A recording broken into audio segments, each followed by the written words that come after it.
Hello, it's June the 22nd of 2022, and here we're spending some time pretty much all day on this Minneapolis Moline Z model. 1951, I believe, is the year. It's been frozen or rusted, stuck. The motor was stuck on number 3 and 4 piston. So what I have done here, and I got to use the opposite side of my camera here because it's been, the main camera's been screwed up. But anyway, on the tractor here, we stripped the engine down. This is a side valve engine, Minneapolis Moline design. The heads are mounted on the side of the block. You can't pull the pistons through the top of the block. The valve assemblies are over top of the piston. Kind of a really weird kind of an apparatus. But these two pistons here were locked up. Up here is where the manifold, the exhaust manifold and the intake manifold mount up to. Right here comes out the governor. Carburetor hangs down below there. But anyway, what I did here, and when I have stuck engines, I know everybody gets their magic elixir there. They got a mixture of ATF, diesel fuel, oil, whatever the heck, rust-eaten, whatever stuff. Which is all well and good, but I go with what my dad always told me. Rust is a cause of oxidization with moisture. And his simple theory is, if you got a locked up piston, heat it up with water, boiling water. And his theory is the boiling water comes into, you got to drain the coolant. If you got a, dry sleeves or whatever, got to drain the coolant so you don't lose a lot of heat into the coolant. But you pour the boiling water in on top of the piston, right in through here. I put a small funnel, this one here, put it up in there, poured the boiling water in, filled up each jug.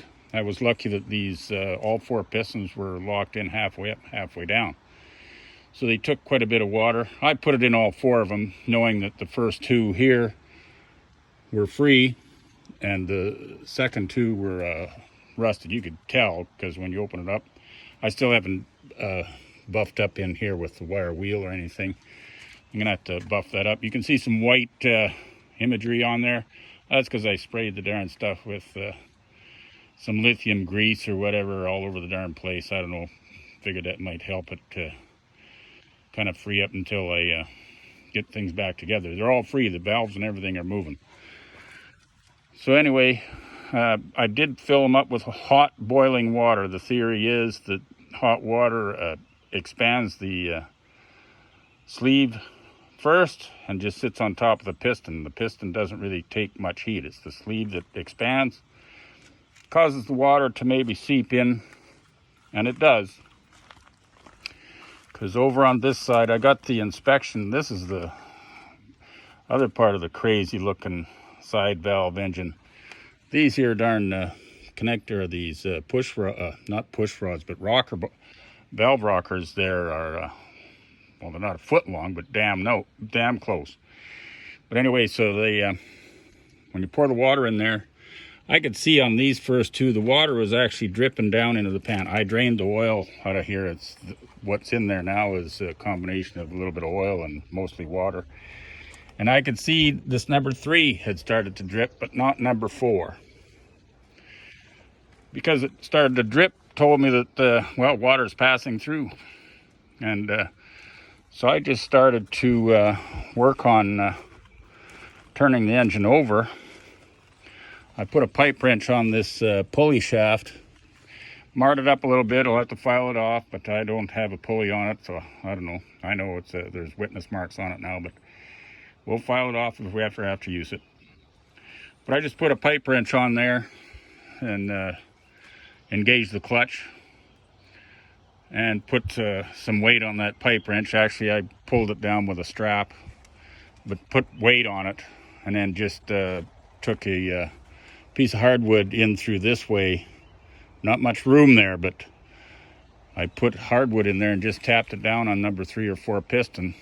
I tried to turn the motor over like forward the way it would run normally, and it never broke free there. But when I reversed the pull, I put the pipe wrench to the back, pulling the engine backwards, and tapped on the opposite pistons. The darn the pistons released. So there I was. I got movement. I can turn it around half a turn. I just kept rocking it back and forth. It got a little bit more and a little bit more, and then finally I did put the electric cables to the starter.